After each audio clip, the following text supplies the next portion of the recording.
Hey, what's up guys? Matt here with Fix Anything Save Money. Today I just want to make a quick video kind of just going over snowblower maintenance. It's that time of year where, at least where I live, it's, in the Northeast, it's the middle of winter and people are having issues with their snowblowers. We just got our first snowfall, our first big snowfall for the year, and a lot of customers are calling in and saying that their snowblowers aren't running.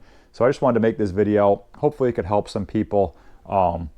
So that you don't run into these issues that I'm seeing. I see it just about every single winter where the calls start to go up and it's, people saying that they can't get their snowblowers running, and they're asking me if I could come out and give them a hand. So we have a snowblower here that has that issue. This is a Craftsman 26-inch. It's a 208 cc engine, and that is the issue that the customer is saying. It just won't start. So I tried starting it and it won't start. So the main reasons why these aren't starting is because it's pretty simple. They're just letting the fuel sit for far too long inside these machines.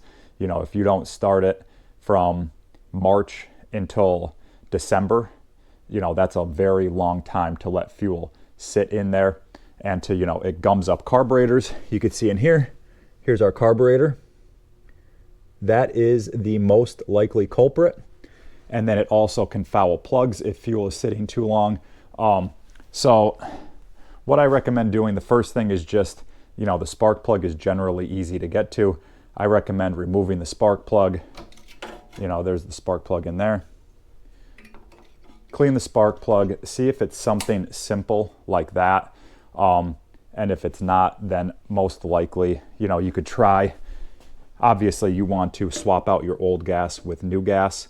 And then if that doesn't work, then you have to start to get into more of a teardown. And I would go right for this carburetor, would probably be the most logical next step. The carburetors like to get gummed up. There's tiny little ports and jets in there, and those easily get gummed up over time from bad fuel sitting in them. So what I always recommend to customers so that that doesn't happen in the future is, it's pretty simple. You could do one of two things. The first one is what I recommend doing, and that's at the end of the year, just let the thing run out of gas and store it without any gas in it at all. Or you could put some stabilizer, fill the fuel tank up with fresh fuel, and then put fuel stabilizer inside, and that'll kind of keep the fuel fresher for longer. But a lot of people, what they'll do is they'll just, dump a little bit of fuel stabilizer in and then put it away. What you want to do if you're going to go that route is put the fuel stabilizer in and then actually run the engine for a few minutes. Let that stabilizer get through the whole system, get into the carburetor, because if you just put the stabilizer in and put it away for the winter or for the summer, then you're not really doing anything.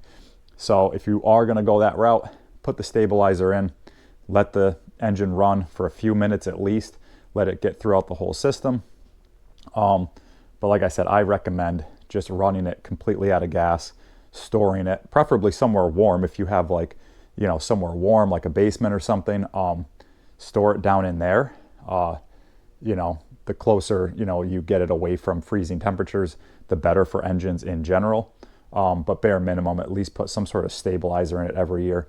And then, if it's sitting in a garage or something throughout the summer, just pull it out, when you're cutting your grass or doing whatever, and just start it for a couple minutes.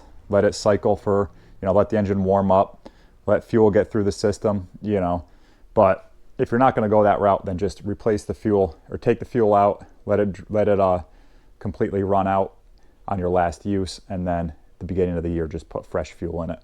So yeah, guys, I just wanted to make that video. Hopefully it saves some headache for people, because right now it's probably looking like I'm going to be doing a carb replacement or a carb clean to get this thing back up and running. So hopefully that helps you guys, and hopefully, it kind of saves some headache.